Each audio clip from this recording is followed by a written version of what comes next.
um ícone da educação, que é, assim, vamos dizer, falado além das fronteiras brasileiras, que é Paulo Freire. Ele trouxe uma mudança de perspectiva educativa.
Aprender a conviver e aprender a ser.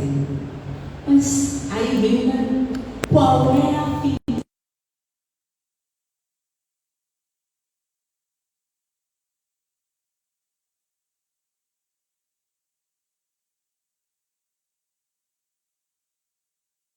Em destaque, já sabemos que a educação é importante. E a sua finalidade?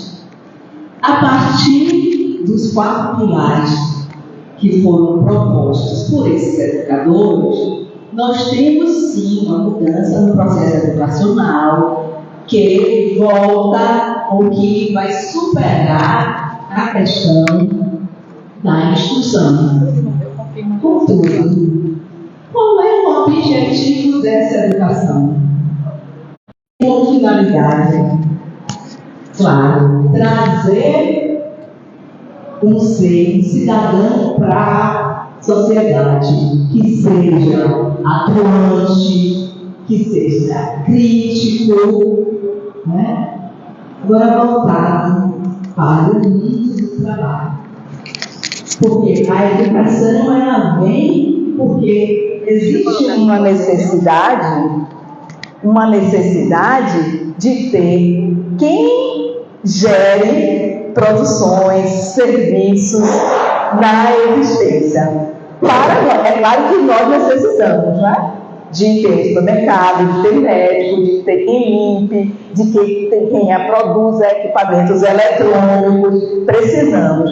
Agora, tem esse objetivo. E será que faz a gente feliz, realizada? Será que este é o propósito?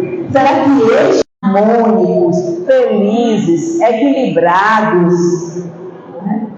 Pacíficos, fraternos, solidários. A gente até é solidário quando acontece o que aconteceu no Rio Grande do Sul, né? Que aí a gente é solidário, a gente vai levar, né? Mas agora tem todo tipo de ação aí, né? Algumas que a gente bate palma, outras, né, que nem tanto. Mas somos solidários. Mas a solidariedade vai além desses momentos de tragédia. Está no cotidiano, nas pequenas coisas. Será que essa população mundial é solidária? O que nós estamos fazendo com a educação?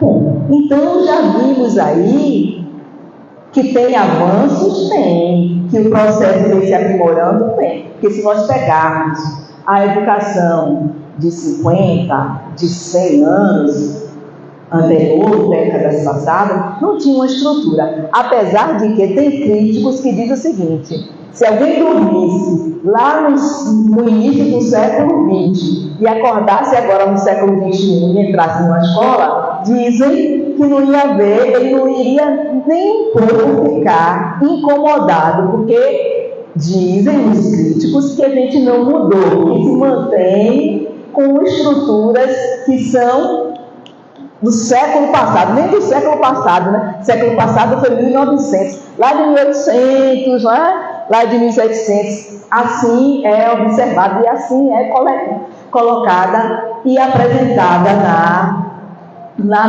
mídia, nos estudos, nas reflexões que são feitas sobre a educação. Bom, mas nesse caso, deixa eu passar aqui para frente, porque nós já avançamos tanto em relação a isso, né? Como a nossa temática é, né, as múltiplas fases da educação espírita do ser, nós já estamos aqui conversando sobre a educação. Né? Vou voltar só um pouquinho para vocês lembrarem do título, né? As múltiplas faces da educação espírita do ser. Então, como educação, nós já vimos que o mundo está aí e nos apresenta todos esses formatos com essas mudanças que já foram feitas. Né? Então, para eles, educação na atualidade, no contexto em que a gente vive, tem um objetivo de educação, formação para o mundo do trabalho. Vamos para a escola para aprender a ler, escrever, pensar e vamos dizer assim, nos anos subsequentes, estarmos nos preparando para o mundo do trabalho. A tal ponto que tem grupos de pesquisa que dizem assim: olha, a escola está formando para profissões que não existirão quando essa pessoa estiver na fase de trabalho. Então, isso mostra que o foco é instrução, preparação para o trabalho. E como a importância a gente reconhece aí. E a finalidade é essa.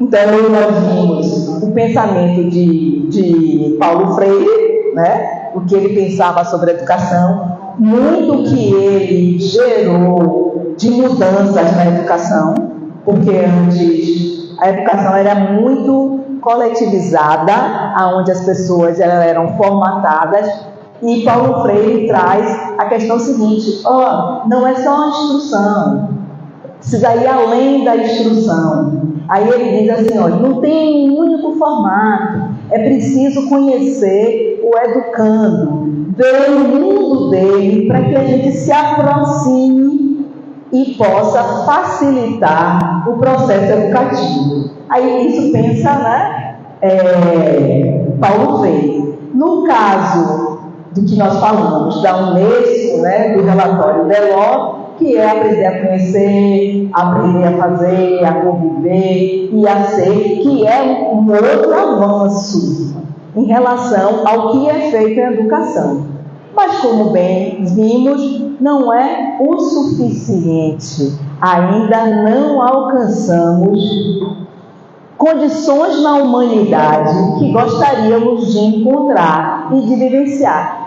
Quem quer me dizer aqui que condição da humanidade gostaria de estar vivendo? Diga para mim, a senhora, que condição da humanidade? Diga uma palavra. O que você gostaria de encontrar na sociedade de forma plena que hoje não tem? Amor ao próximo. Então aí vem o seguinte: essa educação, seja ela nos pilares que são propostos para a educação por Paulo Freire, não gerou o amor ao próximo que ela ali gostaria de viver em sociedade. Alguém quer dizer um outro aspecto que gostaria de encontrar aqui na sociedade e que a educação pudesse promover? Diga, minha amiga de Deus, você é esperança? igualdade social, ou seja, onde na sociedade vivêssemos como seres que são iguais. Aí a gente pode diversificar o que seria essa igualdade, né? De respeito, não é isso? De afabilidade, né? Também em compreensão. Então, igualdade nesses aspectos para quem vive em sociedade. Bom, mas é o que a gente percebe que está ainda a caminho, né? Bom, então a gente chega à concepção de educação que o Espiritismo nos traz. O que é que o Espiritismo nos traz de diferente para a educação? Pensem aí, o quê? Imagine aí, quem vai me dizer uma coisa? Flor, me diga uma coisa, até que horas? 5:10. Bom, então, quem me diz aí um diferencial que o Espiritismo traz para a educação? Um diferencialzinho. Pode dizer o que você acredita, não precisa dizer algo que ninguém aqui concorde. Mas diga uma coisa, qual é o diferencial que vocês podem, do que vocês escutam, do que vocês vivenciam aqui na Casa Espírita? Que diferencial o Espiritismo pode e tem para a prática educativa? Fazer pensar. Então aí o Espiritismo faz pensar, mas faz pensar em quê? Em todos os aspectos de problemas que podemos encontrar e outras soluções. Então o Espiritismo pode nos abrir as portas para percebermos, né, as soluções para o que nos é apresentado. Beleza, tem mais alguma coisa? Então o Espiritismo pode colocar na prática educativa o despertar da caridade. Beleza, alguém mais quer trazer algo para a gente? O autoconhecimento. Ela trouxe o autoconhecimento. Então o Espiritismo traz o autoconhecimento como ferramenta para a educação. Mas deixa eu fazer uma pergunta aqui que serve para todo mundo, certo? O que é que a gente quer conhecer através do autoconhecimento? A si mesmo, né? Conhecer a si próprio. Beleza. Mas aí vem uma outra pergunta. É para todo mundo? É uma pergunta para todo mundo? Sim. E tem o seguinte: quando eu vou me conhecer, é para saber o que sou, né? E o que sou? Nada? Tem alguma outra ideia? O que sou? Oi? Então o autoconhecimento traz algo para a gente tomar consciência de que somos espíritos, e o autoconhecimento pode contribuir para isso, né? Então, sumir, não vai ter problema não.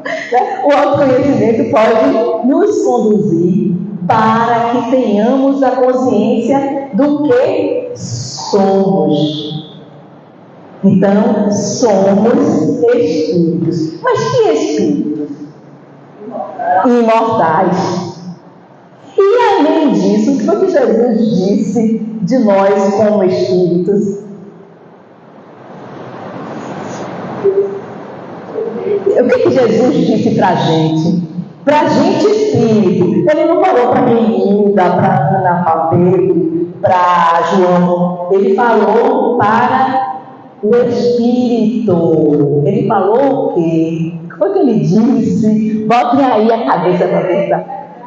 Conhecereis a verdade vos libertará. De que verdade será que Jesus estava falando? Hein? De que verdade era essa? Que verdade era essa? Que ele estava falando com o espírito, diga? da existência. Então traz a questão da existência. Tem mais alguma coisa que Jesus falou? Falou para o Espírito que somos. Mais alguma coisa? Tem uma que é maravilhosa, gente, que é 10. Que é... Oi? Olha para aí o que a nossa amiga lembrou. Vós sois deuses. Nós somos espíritos. Vós sois deuses, ele nos disse. E disse mais alguma coisa.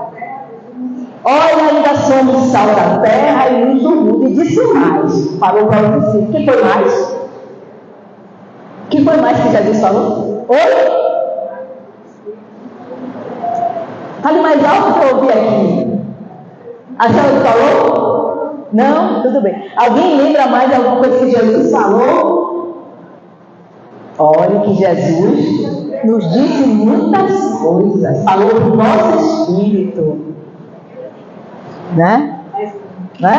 Então, o que Jesus nos falou? Eu vou lembrar vocês, vocês estão esquecidos. Hein? Também a gente vai convidou-nos a amar os inimigos. Mas ele disse algo, gente, divino.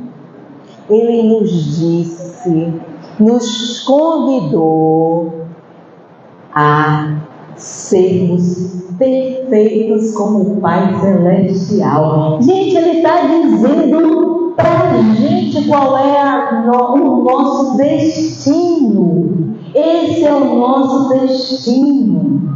É uma coisa linda. Nos reconhecer com possibilidades da perfeição. Relativa, é claro, porque a perfeição absoluta está com o Criador. A criatura alcança a perfeição relativa. E aí, esse é o norte da educação que Jesus trouxe para a gente. Está lá no Evangelho. Ele ainda ensina como com as bem-aventuranças. E é o mestre porque ele demonstrou como fazer. Ele fez tudo que a gente sabe hoje pelos escritos. E aí ele ainda disse, olha só o que ele nos disse para cada um de nós espíritos. Podei fazer o que eu faço e muito mais. Gente, se nós colocarmos nossa vida como meta realizar esses convites de Jesus, e que no caso Jesus foi um grande educador e deixou toda uma pedagogia para a aplicação na educação. Agora, é claro que é uma educação que vai além do mundo do trabalho, porque tem essa finalidade. Então, quando a gente pergunta o que é educação e qual a finalidade da educação, a base é a pedagogia de Jesus. A finalidade é ser perfeito como o Pai Celestial, certo? Ser sal da terra, luz do mundo, fazer o que ele fez e muito mais. Agora tem um trabalho que é nosso. Nada vai se tornar efeito, ato, sem a ação de cada espírito. Então não espere que caia no céu. É através da educação, da pedagogia de Jesus, do ensino que ele trouxe na prática, que nós vamos alcançar esse ponto de chegada, esse telefinalismo, ou seja, a plenitude. Vós sois Deus. Falou para o Espírito. Agora, qual a importância de reconhecer que ele falou para o Espírito? É porque sabemos que, como ser que somos, estamos no processo de construção. Então, ele não falou para Reinilda, ele falou para o espírito que sou, porque Reinilda é um nome transitório de uma expressão da existência que está no mundo agora e que vai desaparecer. Não sei quando, mas a personalidade do corpo físico é transitório, aparece e desaparece. Apareceu no nascimento, corpo físico, e desaparecerá no desencarne, corpo físico. Então, por isso Jesus falou para o espírito, não foi para a pessoa na existência. E a gente carrega isso porque provavelmente escutamos em algum momento. Eu não digo que eu estive lá com Jesus, você diz assim, poxa, olha, quantas pessoas tinham naquela época? Hoje só o Brasil tem 200 milhões. Se os 200 milhões estivessem lá e os outros 8 bilhões de habitantes que tem no mundo, estaria todo mundo lá? Bom, eu não sei aonde eu como espírito estava. Não sei, né? Não sei. Podia estar em qualquer lugar, não sei. E aí, esses ensinos de Jesus foram sendo trazidos, e no caso, nós temos o codificador Allan Kardec, que trouxe para a gente, certo? E a partir daí, nos convida à ação educativa, certo? Eu sei que todo mundo sabe ler, já está lendo ali, né? Já está lendo ali o que Allan Kardec nos propôs. Então, ele vem e chama, olha, ele já traz algo muito mais amplo, que é a educação, é a formação dos caracteres morais que nós desenvolvemos em um processo de reencarnação, no qual vamos experimentando a existência e nos transformando. Então, a educação deixa de ter um objetivo que seja instrutivo, formativo para o mundo do trabalho e já vai sendo ampliada para as vivências de cada um de nós em relação à formação do caráter, do aprimoramento do ser. Mas aí a gente não fica com Allan Kardec. Por quê? Porque Leon Denis também nos traz orientações para o processo educativo. E esse processo educativo que é um processo educativo que leva à plenitude. Então, como vocês estão lendo, ele traz uma necessidade de nos percebermos, não é? Então, ele chama a atenção que é necessário observarmos com bastante atenção. Para quê? Para, a partir da condição em que estamos, podermos conduzir-nos nesse processo de aprimoramento, de aperfeiçoamento. Eu só vou saber para como me dirigir, o que fazer nessa jornada, se eu souber como eu estou. Então ele nos convida. E aí, não, eu vou deixar para mais na frente, que aí depois eu vou falar mais na frente sobre. Pode me cobrar, porque que eu andei, certo? Mais lá na frente, viu? Então, tem um escrito maravilhoso, gente. Pedro de Camargo, que é conhecido como Vinícius, ele trouxe essa obra-prima, certo? O Mestre na Educação, com uma ideia de educação que é um primor. Estão vendo aí o que ele está dizendo? Olha só, essa eu vou ler para que a gente escute, porque não está muito nas obras básicas, certo? E talvez não tenhamos esse livro, e talvez não encontremos, né? Olha o que ele diz. Educação é, em síntese, evolução individualizada, ou seja, educação é um processo de evolução. Processando-se conscientemente com a cooperação do próprio indivíduo. Então a gente já está sabendo o quê? Que a educação é feita com participação de cada um de nós, não é isso? E aí ele ainda diz, olha que lindo, perfeito, maravilhoso,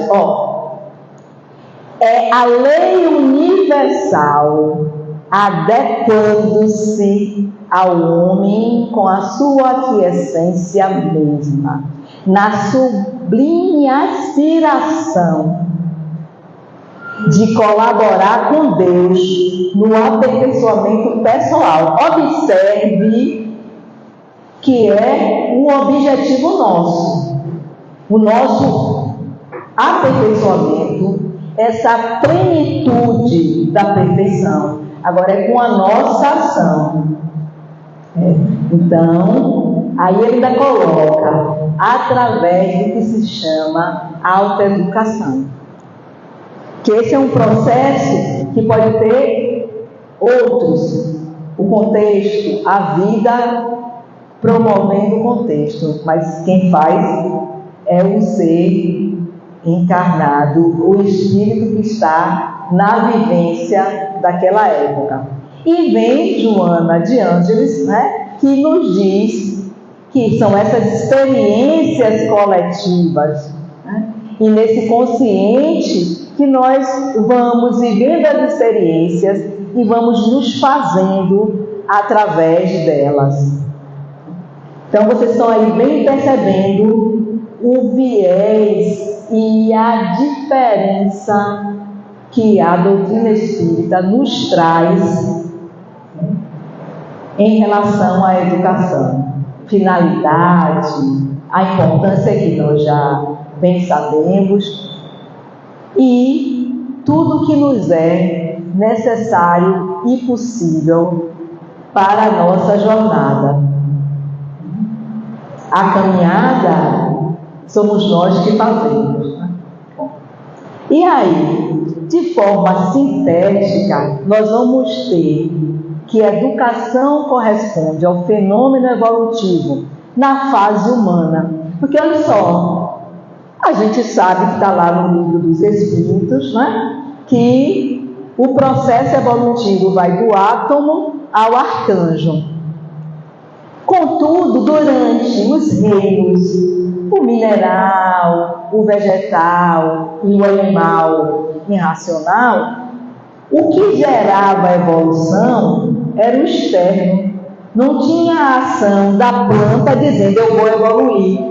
Não tinha o ouro dizendo eu vou evoluir, um elemento químico. Não tinha o gato, o leão, o dinossauro dizendo eu vou evoluir, eu posso evoluir, eu decido minha... Não tinha, por exemplo, em todos esses momentos a evolução aconteceu, mas aconteceu com um movimento externo.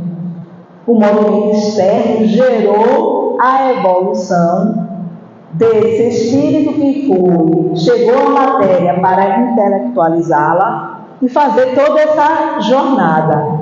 Contudo, estamos na fase humana. Como na fase humana nós temos livre-arbítrio. Esse livre-arbítrio ninguém tira de nós. Deus não tira. Imagine, quem iria tirar? Deus não tira. Imagine, olha, há quanto tempo estamos como espíritos, não é? Fazendo o que a gente quer.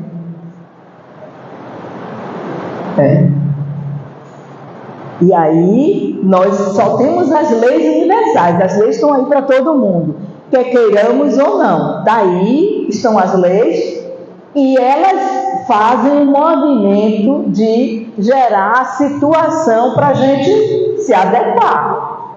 Mas a gente decide no ritmo que quisermos através do nosso livre-arbítrio. Por isso, é evolução consciente. Deixa eu contar uma história. Olha só. Isso eu não ouvi, eu ouvi alguém contar. Disse que numa juventude, um jovem chegou um tempo para o coordenador e diz assim: a melhor coisa que me aconteceu nessa existência foi ter nascido numa família espírita. Eu aprendi tudo. Aqui a juventude é ótima, esclarece tudo. E eu decidi uma coisa, certo? Olha só, decidi. Nessa encarnação, eu não quero mais saber de nada disso. Eu sei que tem a próxima, eu vou entrar na gandaia, certo? E na próxima, eu vejo o que é que eu vou fazer. Perceberam? Né? Livre-arbítrio. Livre-arbítrio. Ele estava sabendo, ele estava aceitando. Mas não, deixa para depois. Deixa para depois. E aí, eu não sei porque eu não conheci, não sei quem falou, não conheço a pessoa, não sei de nada. Mas foi um fato relatado, certo? Foi na nossa juventude. Foi na sua, foi? Não foi? Então, o livre-arbítrio está aí, certo? Mas como diz a senhora, é responsável, é uma consciência, de forma consciente e responsável, na busca de uma renovação que é crescente, progressiva. E aí, vem a pergunta: o que é que evolui nessa história? E o que é que evolui? Me digam. Você está falando de evolução, que tem a ver com a educação, que é esse processo, mas o que é que evolui? O espírito evolui? Oi? O mundo evolui? Tem mais alguma outra ideia? Bom, mas o mundo e o espírito está certíssimo, mas sabe como? Que é o seguinte: o que evolui é a expressão, certo? Dessa perfeição que aparece no mundo. Porque o espírito, na sua origem, ele tem o DNA de Deus, que como ser perfeito não gera imperfeição. Deus só gerou perfeição, certo? Quem sabe costurar faz uma roupa mal feita? Não. Ora, então, logo Deus, que é perfeito em toda a sua plenitude, não iria gerar imperfeição. Então, o que é que evolui? O que evolui é essa expressão da perfeição na existência, então, no mundo. Porque o que vocês veem aqui é um corpo físico, que é matéria, que no caso é, vamos dizer assim, motivado por um ser espírito, que não tem consciência, apesar de falar, não tem ainda a consciência do que é. De toda essa perfeição. Sabe, entende, mas não expressa. Então, o que evolui é a expressão. É o existir que evolui. Porque o ser é. O ser é criatura divina. Agora, a expressão do ser é o que aparece. Aqui o que aparece, que somos nós. Aqui essa expressão. Então, isso evolui. Então, é o mundo, como ela diz. Então, vai evoluir as relações, vai evoluir a expressão do amor, vai evoluir as construções, as relações de trabalho. Isso vai evoluir, porque isso é o que é existência, é o que está no mundo. Agora, o ser é pleno. E como disse Jesus, sois sal da terra, a luz do mundo. É o que somos. Porque estamos, é a existência, é o que a gente apresenta aí. É o que estamos lá apresentando para todos. Então, o ser é. E esse ser se expressa na existência, no existir. No existir, que é a vida da gente Do nascer ao morrer. Esse é o existir. E o existir, ele é passageiro, transitório. Ele é mutável. O ser é imutável. É pleno, é luz. É o que dá o sal da terra. É o que é a luz do mundo. Isso é o ser criado por Deus. Agora, esse ser, ele tem em potência a perfeição. E à medida em que faz seu processo de autoeducação como ser humano, que já chegamos, imagine, a gente já teve esse processo evolutivo aí, né? Lá da experiência do reino mineral até chegar nessa experiência de ser humano. E nós continuamos nesse processo, como é colocado lá no Livro dos Espíritos, que é intelectualizar a matéria, que é exatamente fazer essa transformação de forma plena desse potencial do existir. Então, o que eu vivo é passageiro. Então a gente pode se dar conta, como diz André Luiz, diz que, se eu não me engano, eu não vou nem falar, porque eu não vou dizer certinho como ele falou, mas de uma certa maneira, ele compara uma veste um minuto, um dia, ou seja, uma encarnação, ele chama de uma veste, né? Porque você encarna e desencarna, e aí você tem um outro corpo físico, né? Então ele diz que é uma veste, um dia, uma hora, não, deixa eu falar, olhem lá em André Luiz, que vocês vão ver direitinho, certo? E por isso é passageiro. Se lembra que Chico, quando ele conversando com Emmanuel, né, ele traz que uma determinada situação, Emmanuel disse para ele assim, olha, isso passa.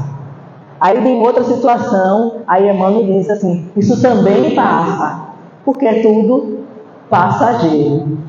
Tudo passageiro. Aí eu já ouvi uma brincadeira que diz assim, olha, tirando o motorista e o cobrador, todos são passageiros, certo? Todos são passageiros. E na vida, na existência, todos nós somos passageiros, né? Com um objetivo e uma função, que a gente precisa fazer, que é a autoeducação, né? Então, aí está bem grandinho, acho que a gente está enxergando bem direito, né? A educação precisa gerar a expressão do que somos, expressão do potencial divino que existe em todos nós. Vocês já viram um caroço de manga? Já, né? Imagine vocês, a gente pode dizer, se a manga ficar lá, se o caroço de manga ficar lá, vai ter mangueira? Vai. Se ficar lá paradinho, tem mangueira? O que é que precisa para ter mangueira? O caroço está lá. Mas precisa de quê? Precisa plantar. Mas o caroço não precisa fazer alguma coisa? Peraí, o caroço não precisa fazer. O caroço da manga não precisa fazer nada, não? O caroço da manga precisa germinar. Não tem mangueira, não. Então, todo o potencial que está na gente, a gente precisa fazer o que o caroço da manga faz. Deixar brotar. Vocês acham que o caroço da manga faz algum esforço? Faz. Vocês já viram a resistência da cobertura do caroço de manga? Vocês já imaginaram a energia para romper o caroço de manga? Para germinar? E a gente não vai fazer força, não, é? Aí a gente fica assim, poxa, mas é difícil. Está aí o processo e precisa que nós façamos a transformação. E para isso a gente tem que usar a nossa energia, a determinação, para a gente alcançar. Bom, e assim, a gente vamos ver o seguinte, que o existir nos dá diversas possibilidades de atuação para expressar esse potencial. E aí vem múltiplas, possibilidades de ação consciente e responsável nossa na existência. Todo mundo aqui tem um corpo físico. Bom, cada um daqui, na hora que estávamos ouvindo as músicas que Cássia estava contando, despertou emoções. E aí, como diz Roberto Carlos, são tantas as emoções. Então, desperta emoções. Então, nós expressamos através das emoções. Então, aí tem um mundo para trabalhar. Lembram que eu falei de Leon Denis? Vocês não me lembraram, mas eu lembrei. Olha só, hein? Estava aqui ligada, né? Mas olha, ia passar. Se eu não me cobrasse, ia passar. Olha só. Aí, Leon Denis fala lá no Problema do Ser. Diga, minha filha. O Problema do Ser, do Destino e da Dor. Ele tem um capítulo que fala sobre pensamento, certo? E vontade.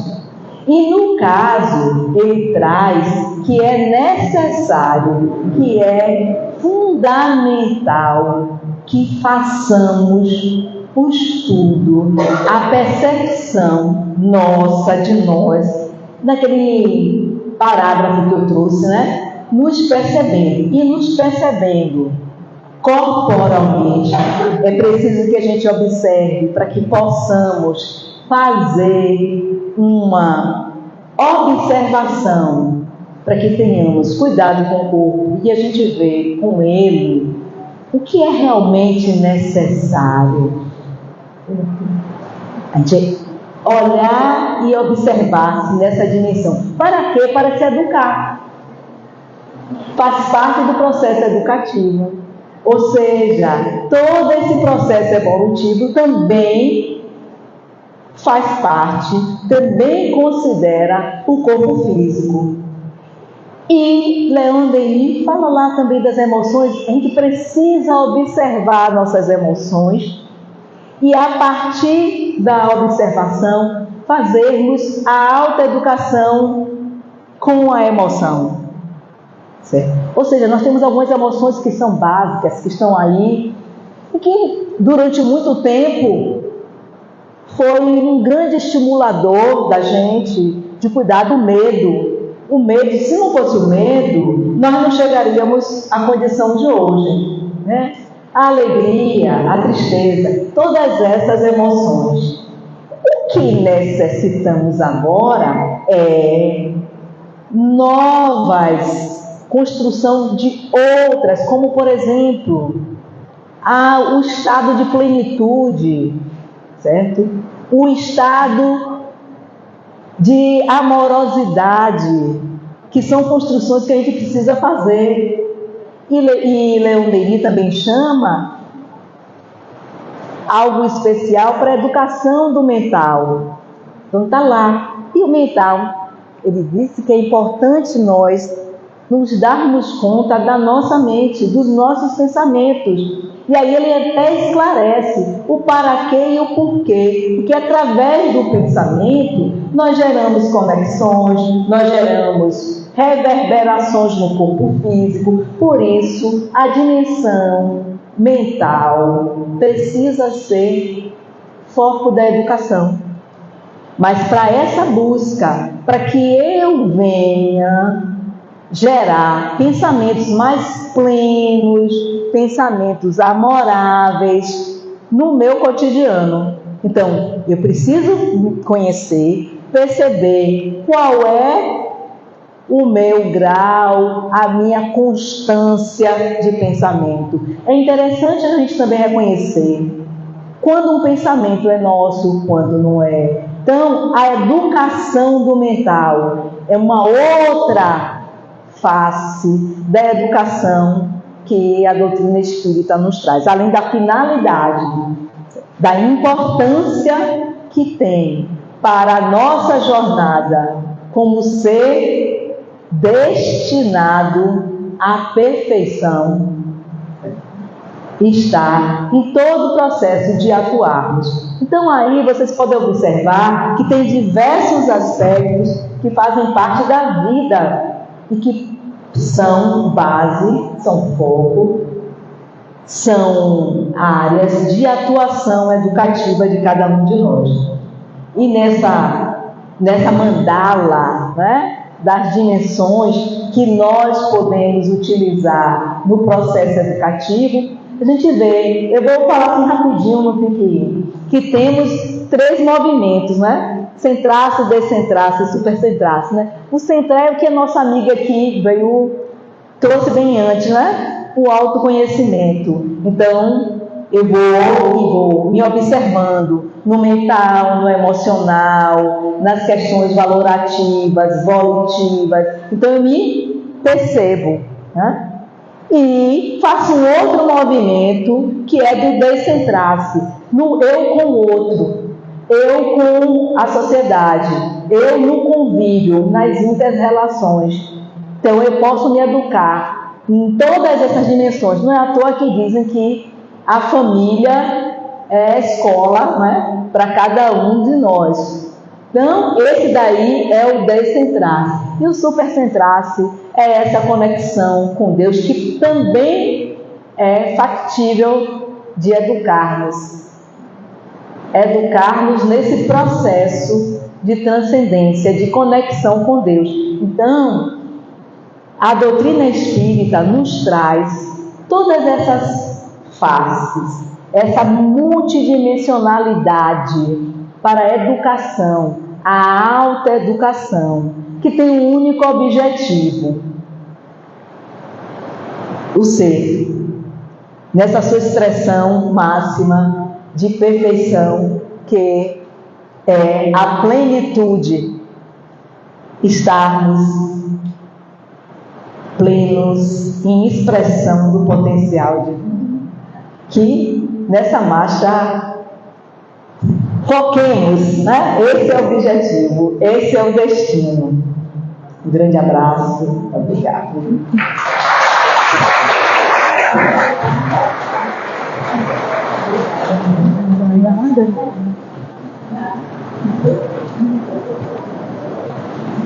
Agradecemos a Renita, que nos brindou com essas palavras, com essas reflexões, com essa riqueza que foi agora à tarde, né?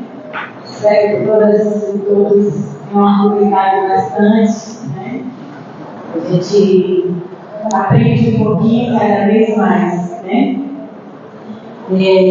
Gostaria muito de agradecer a presença de cada um de vocês, agradecer aos trabalhadores, a todas as pessoas que apoiaram a realização do nosso ciclo, as pessoas na cantina, que apoiaram aqui na empresa, que apoiaram no mutirão, que apoiaram com as doações, né?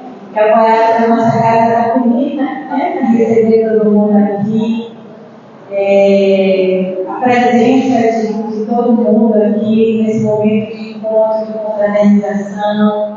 A gente aproveita, né, todo mundo, as pessoas que estão nos assistindo, pessoas que estão nos assistindo nas redes. É um momento também da gente estar com trabalhadores que nem sempre têm a oportunidade de estar aqui na casa, né? É bom a gente estar celebrando, né? Que nesse momento aquelas pessoas que não vêm sempre estão aqui hoje, né? Vêm aqui. Então, obrigada também pela presença, a gente fica super feliz de vocês estarem aqui, né? E aí, ao encerrar a nossa tarde de hoje, agradecendo mais uma vez a Lila, a gente vai fazer a nossa prece, né, de uma forma diferente, porque são várias formas da gente fazer oração, né? Uma delas é cantando, né? E a gente vai pedir a Cássia e ao Aguinaldo para fazer o nosso encerramento cantando para a gente, tá? Então, o nosso encerramento hoje vai ser ao som de uma música, e assim a gente agradece. E amanhã a gente segue com o ciclo a partir das 8, não é isso? A partir das 8, a manhã inteira. Amanhã a gente vai ser em formato diferente, vai ser tipo um seminário. Então a gente conta com a presença de vocês aqui. Obrigada. Obrigada, Cássia. Obrigada, Ana. Eu gostaria, nesse momento, convidar vocês, depois de uma palestra tão maravilhosa de Maria.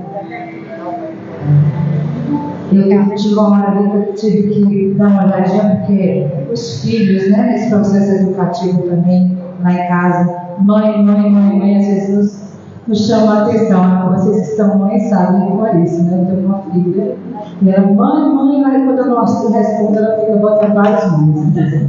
Já passaram por isso? Mãe. Até aí eu tive que.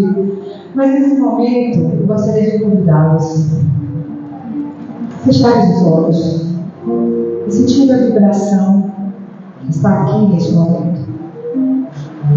E refletir-se a partir dessa oração, que essa música que eu vou fazer é uma oração desse ser que em um momento também precisou se recolher e falar assim: